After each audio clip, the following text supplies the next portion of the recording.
Everett Holloway's rise to success was a testament to his unwavering ambition and sharp intellect. Born to middle-class parents, he had always possessed a keen understanding of numbers and a drive to prove himself. After graduating from the University of Minnesota with a degree in finance, Everett quickly climbed the corporate ladder at Pinnacle Investments, one of many Apple US's most prestigious financial firms. By the age of 35, Everett had become the youngest partner in the firm's history, known for his shrewd investment strategies and ability to close even the most challenging deals. His corner office on the 40th floor of the Pinnacle Tower offered a panoramic view of the city he had conquered, a daily reminder of how far he had come. Colleagues described Everett as brilliant, but ruthless, a man who would stop at nothing to achieve his goals. Alona Holloway had once harbored dreams as vivid and colorful as the canvases she loved to paint.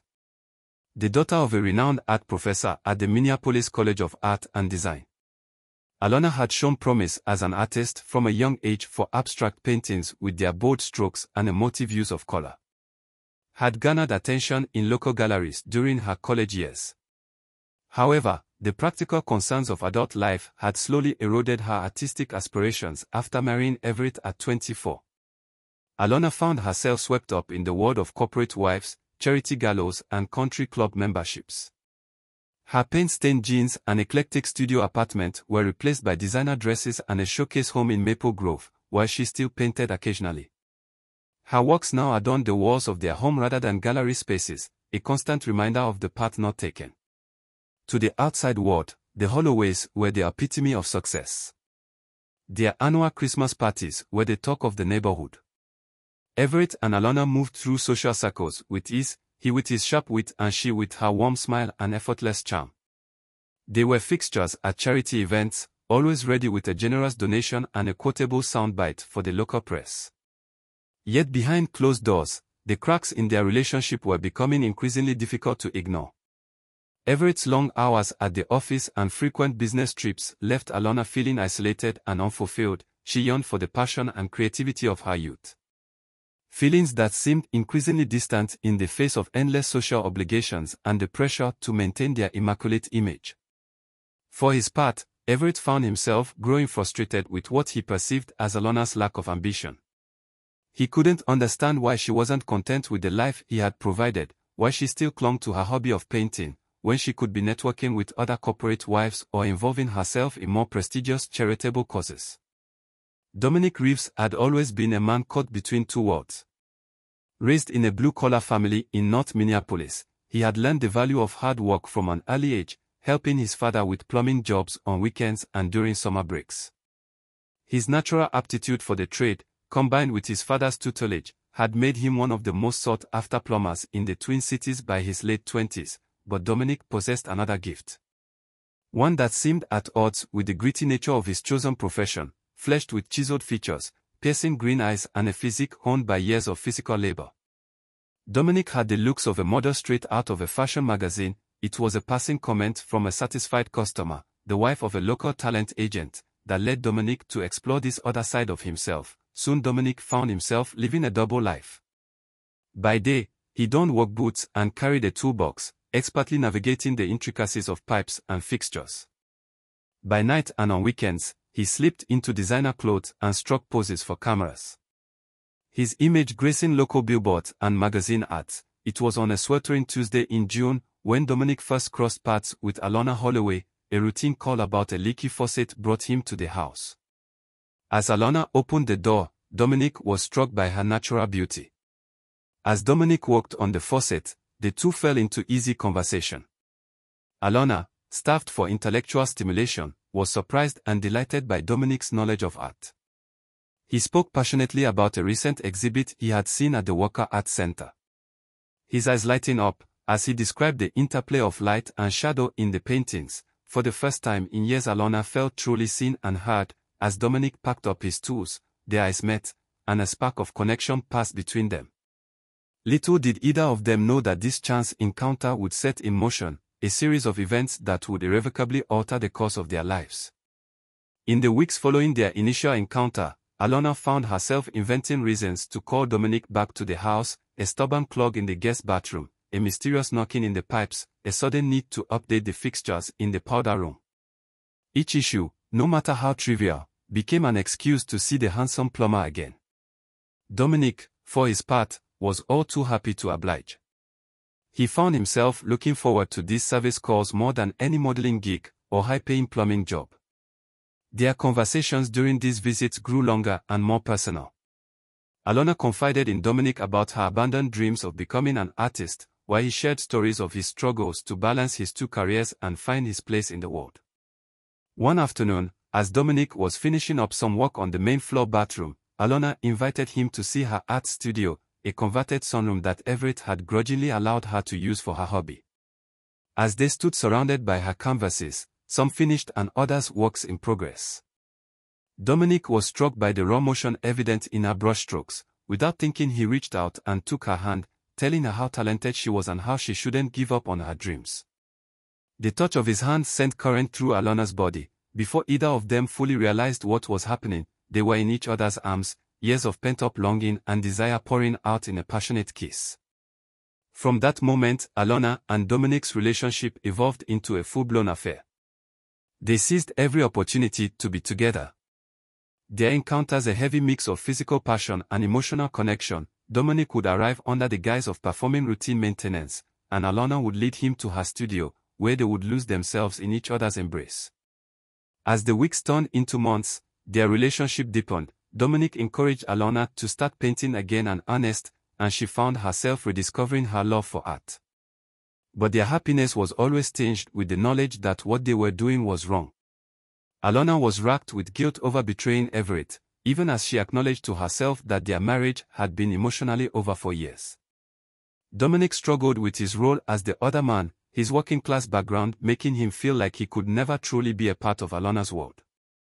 Their affair was a dangerous dance of close calls and near misses. There was the time Everett came home early from work, forcing Dominic to hide in a closet for over an hour. Another instance saw them having to hastily rearrange Alona's studio when a neighbor dropped by unexpectedly. Each close call added to the thrill of their forbidden romance, but also served as a stark reminder of the precarious nature of their situation. As summer began to wane, both Alona and Dominic knew that things couldn't continue as they were. Something would have to give. Alona had begun to tentatively broach the subject of leaving Everett. While Dominic found himself daydreaming about a future where he and Alona could be together openly, neither of them could have predicted the tragic turn their story was about to take, or the devastating consequences that awaited them on that fateful day in July. July 15, 2023, dawned bright and oppressively hot. The kind of summer day where the air shimmered with heat and the pavement could fry an egg. Everett Holloway was in New York, scheduled to close a major deal that would cement his status as Pinnacle Investments' top performer. Alona, believing she had the house to herself for the next 2 days, had invited Dominic over under the pretense of checking the air conditioning system. As Dominic's battered work truck pulled into the Holloway's driveway at 10 a.m., Alona felt the familiar flutter of excitement in her stomach. She had spent extra time on her appearance that morning, putting on a flowing sundress that Dominic had once complimented and dabbing on the perfume he loved. When she opened the door, Dominic's appreciative gaze made her feel more alive than she had in years. They barely made it to the studio before falling into each other's arms. Their kisses urgent and passionate as clothes were shared in Hans' room familiar territory. Neither of them heard the sound of a car pulling into the driveway. Everett Holloway was furious. The New York deal had fallen through at the last minute due to a competitor's unexpected maneuver. Facing the prospect of returning to Minneapolis empty-handed and potentially losing his shot at a promotion, Everett had decided to fly home immediately. His mind racing with ways to salvage the situation as he turned onto the house, his anger simmered, needing only the slightest provocation to boil over. The sight of the plumber's truck in his driveway was that provocation. Everett had never liked the idea of strange men in his house while he was away, and he had specifically told Alona to hold off on any repairs until he returned. Slamming his car door, he stormed towards the house, ready to give both his wife and this presumptuous tradesman a piece of his mind. The scene that greeted Everett as he burst into Alona's studio would be forever seared into his memory. His wife, her sundress hitched up around her waist, was straddling a shirtless man on the chaise lounge they had bought in Paris on their 5th anniversary. For a moment, time seemed to stand still as three pairs of eyes locked in a tableau of shock, horror, and dawning realization. Alona was the first to move, scrambling off Dominic with a strangled cry of Everett's name. Dominic, his face a mask of guilt and fear, reached for his discarded shirt. But Everett was faster. With a roar of rage, he launched himself at Dominic. His fist connecting with against the younger man's face. What happened next was a blur of violence and desperation. Dominic, despite his superior physical condition, was at a disadvantage, caught off guard and reluctant to fight back against his lover's husband. Everett, fueled by rage and humiliation, seemed to possess inhuman strength. He pummeled Dominic relentlessly, oblivious to Alona's screams and pleas for him to stop. In the chaos, the two men stumbled and crashed into Alona's paintings.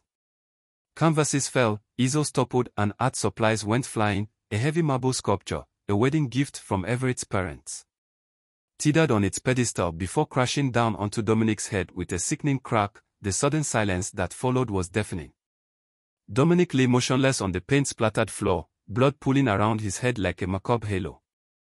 Everett stood over him, his knuckles bloody. Stressed even as the red mist of rage slowly cleared from his vision, Alona, her sundress torn and stained, stared at the scene before her in mute horror. Alona dialed 911, her voice breaking as she tried to explain what had happened. Everett, having washed the blood from his hands, sat in his home office staring blankly at the wall until the police arrived. The detectives had no idea about the plot twist that is about to emerge. The quiet of Maple Grove was shattered by the wail of sirens as police cars and an ambulance neighbors emerged from their homes, gathering in small clusters to whisper and speculate as they watched the grim procession of emergency vehicles. By nightfall, the Holloway residence was a hive of activity. Crime scene technicians combed through the studio, cataloging evidence and taking photographs. Detectives interviewed a stone-faced Everett and a distraught Alona in separate rooms. And in the center of it all, Dominic Reeves, his body lay covered by a sheet, waiting to be transported to the medical examiner's office. The days following the incident were a whirlwind of police activity and neighborhood gossip. Detective Lionel Ortiz, a veteran of the police department's homicide unit, was assigned as the lead investigator on the case, known for her meticulous attention to detail and unwavering dedication to the truth. Ortiz approached the Holloway case with a determination to uncover every facet of the tragic event as she pieced together the timeline of that fateful day. Ortiz found herself faced with a complex web of conflicting statements and circumstantial evidence. The 911 call made by Alona at 11:23 a.m. was brief and hysterical. With the distraught woman barely able to articulate what had happened, Everett's call, placed just 2 minutes later, was eerily calm as he reported an accident at his home. Neighbor testimonies painted a picture of an ordinary summer morning suddenly disrupted. Beatrice Lundquist, the 78-year-old retiree who lived across the street, reported seeing Dominic's truck arrive around 10 a.m., noting that it wasn't unusual as the handsome plumber had been a frequent visitor over the past few months. It was Beatrice who also witnessed Everett's unexpected return, remarking on his aggressive driving as he pulled into the driveway. Another neighbor was mowing his lawn when he heard what he described as a commotion. Coming from the Holloway residence, while he couldn't make out specific words, he recalled hearing a man's angry shouts and a woman's screams. Terrified, he had retreated into his house and debated calling the police before the sirens announced their arrival. The crime scene itself was a study in chaos. The once pristine studio was now a jumble of overturned furniture, shattered art pieces, and splattered paint. Flood spatter analysis indicated a violent struggle, with Dominic's blood found not only around his body, but also on several surfaces throughout the room. Post-daemon was the marble sculpture. Its base stained red, which the medical examiner would later confirm as the weapon that delivered the fatal blow. Lana, still in shock, provided a fragmented account of the events. She admitted to the affair with Dominic, but insisted that Everett's attack was unprovoked and that she had begged him to stop. Her torn dress and bruised arms seemed to corroborate a struggle, though it was unclear whether these injuries came from Everett or from her attempts to intervene in the fight. Everett, on the other hand, maintained a stance of self-defense. In his statement, he claimed to have found Dominic attacking Lana and had intervened to protect his wife. He expressed remorse for Dominic's death, but insisted he had only been trying to subdue the younger man. However, The lack of defensive wounds on Everett and the extent of Dominic's injuries cast doubt on this version of events. The autopsy report delivered 3 days after the incident provided grim details of Dominic's final moments. In addition to the fatal wound, his body showed evidence of multiple blunt force traumas consistent with a severe beating. The report also noted defensive wounds on Dominic's arms and hands, suggesting he had tried to protect himself from the onslaught. As Detective Ortiz dug deeper, she uncovered a trail of text messages and emails between Lorna and Dominic, documenting the evolution of their relationship from innocent flirtation to full-blown affair. Financial records showed a series of cash withdrawals from Lorna's personal account, coinciding with dates of Dominic's visits, hinting at possible payments for services beyond plumbing. With each new piece of evidence, the case against Everett Holloway grew stronger, yet Ortiz couldn't shake the feeling that there was more to the story than a simple crime of passion. As she prepared to present her findings to the district attorney, the seasoned detective knew that this case would be far from straightforward. And that the truth, when finally revealed, might be more complex and disturbing than anyone in Maple Grove could have imagined. Everett was charged with second-degree murder, a decision that sparked debate among legal experts. Some argued that the charge should have been first-degree murder, given the brutal nature of the attack. Others contended that the circumstances warranted a lesser charge of manslaughter. District Attorney Clarissa Nguyen defended the decision, stating that the charge reflected both the severity of the crime and the heat-of-the-moment nature of the confrontation. Everett's defense team, led by attorney Jerome Hoffman, crafted a narrative of a loving husband driven to temporary insanity by the shock of his wife's betrayal. They planned to argue that Everett had acted in the heat of passion, a strategy aimed at reducing the charges to manslaughter. Alona found herself in an impossible position. As the only witness to the crime, her testimony would be crucial. The prosecution pressed her to testify against Everett, while his defense team implied that her future financial security might depend on supporting her husband's version of events. It was during this process that a series of unexpected revelations came to light, adding layers of complexity to an already intricate case. The first bombshell dropped when an anonymous tip led Detective Ortiz to dig into Dominic Reeves' past. What she uncovered was far from the simple story of a working-class plumber moonlighting as a model. Dominic, it turned out, had a juvenile record that had been sealed upon his 18th birthday. With a judge's permission, Ortiz accessed the files and discovered that as a teenager, Dominic had been involved in a sophisticated identity theft ring. He had avoided serious charges by turning state's witness against the ringleaders, but the incident revealed a cunning and potentially manipulative side to the man who had been painted as an innocent victim. Further investigation into Dominic's adult life revealed a pattern of relationships with wealthy, married women across the Twin Cities. Bank records showed regular cash deposits, far exceeding what he could have earned from his plumbing and modeling work. The defense team seized upon this information, beginning to construct a narrative of Dominic as a calculated conman who had targeted Alona as his next mark.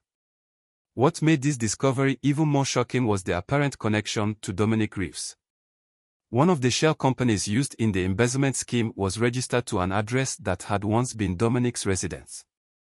This unexpected link between the victim and the financial crimes of the accused threw both the prosecution and defense into turmoil, raising questions about whether Dominic's presence in the Holloway home had been more than just a romantic entanglement. As news of these discoveries began to leak to the press, the public narrative around the case shifted dramatically.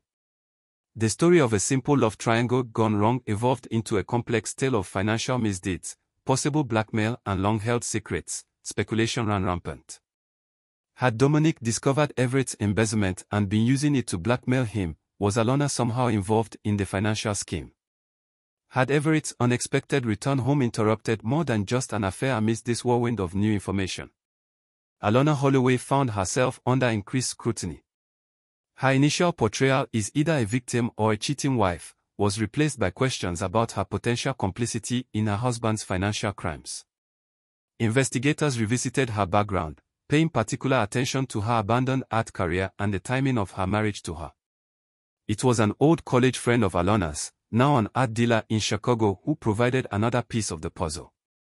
She came forward with information about a promising young artist named Alona Prescott, who had abruptly disappeared from the art scene a decade ago. Right around the time Alona had married Everett, the dealer produced a catalog from a student exhibition featuring Alona's work, abstract paintings that bore a striking resemblance to several pieces found in Everett's office at Pinnacle Investments. This led to a startling theory. Had Alona's art been used as a vehicle for money laundering, the large sums paid for her paintings could have provided a perfect cover for cleaning the embezzled funds. If true, it would mean that Alona's abandonment of her art career might not have been about sacrificing her dreams for marriage, but a calculated move to protect a criminal enterprise. As these revelations came to light, the strategies of both the prosecution and defense had to be drastically revised. What had once seemed like a straightforward if tragic case of passion and violence had transformed into a complex web of deceit, financial crime, and potential conspiracy. In the eye of this storm, Everett Holloway maintained his stoic demeanor, revealing nothing. Alona, on the other hand, became increasingly agitated. The composed facade crumbling under the weight of the accusations and insinuations, and hovering over it all was the specter of Dominic Reeves, the charismatic plumber whose death had set this entire chain of events in motion, and whose true role in the Holloway saga remained shrouded in mystery. As the trial approached, one thing became clear: the truth, when finally revealed in the courtroom, would be far stranger and more shocking than anyone could have imagined. The trial of Everett Holloway began on a crisp autumn morning. The courthouse steps crowded with reporters and curious onlookers. Inside, the tension was palpable, as Judge Miranda Flores called the court to order. The prosecution, led by Diane Gwynn, opened with a powerful statement, painting Everett as a man driven to violence by his need for control, both in his personal life and his financial dealings. Bernie Hoffman countered with a narrative of Everett as a victim himself, of betrayal by his wife and of manipulation by the deceased Dominic Reeves. He hinted at revelations that would shed new light on the events leading up to that fatal day in July. As the trial progressed, a parade of witnesses took the stand. Forensic experts detailed the brutal nature of the attack on Dominic, while financial analysts unraveled the complex web of Everett's alleged embezzlement scheme. Former colleagues from Pinnacle Investments spoke of Everett's ruthless business practices in volatile temper. The testimony of Alona Holloway was highly anticipated, and it did not disappoint. Over 2 grueling days on the stand, Alona's composed exterior crumbled as she was confronted with evidence of her potential involvement in the financial crimes. In a dramatic moment, she broke down and admitted to using her art to launder money, but insisted that she had been coerced by Everett, painting a picture of a controlling and abusive relationship. The defense's cross-examination was equally intense, forcing Alona to admit to her affair with Dominic and suggesting that she had been aware of his criminal past. The implication that she and Dominic had been conspiring to blackmail Everett hung in the air. Unanswered, after 3 days of intense deliberation, the jury returned with their verdict. Everett Holloway was found guilty of second-degree manslaughter in the death of Dominic Reeves, a lesser charge than the prosecution had sought. Additionally, he was convicted on multiple counts of embezzlement and money laundering. The judge sentenced him to 15 years in prison, with the possibility of parole after 10 years. Alona Holloway, in a separate trial, pleaded guilty to lesser charges of financial fraud and received a suspended sentence in probation. He left Maple Grove shortly after, her whereabouts unknown to her former neighbors. The aftermath of the trial left the community of Maple Grove shaken. The picture-perfect facade of suburban life had been irreparably cracked, revealing the complex and often dark realities that can lurk behind closed doors. As for the truth about what really happened that fateful day in July, it remained elusive. Had Everett truly acted in a rage of passion, or was it a calculated move to silence a potential blackmailer? Was Alona a victim of her husband's machinations, or a willing participant in a life of crime? And what of Dominic Reeves? Was he simply in the wrong place at the wrong time, or a key player in a complex conspiracy? In the end, the residents of Maple Grove were left to ponder these questions. Their faith in the idyllic nature of their community, forever altered. The case of the Holloway served as a stark reminder that beneath the tranquil surface of suburban life, turbulent waters may always be waiting to break free.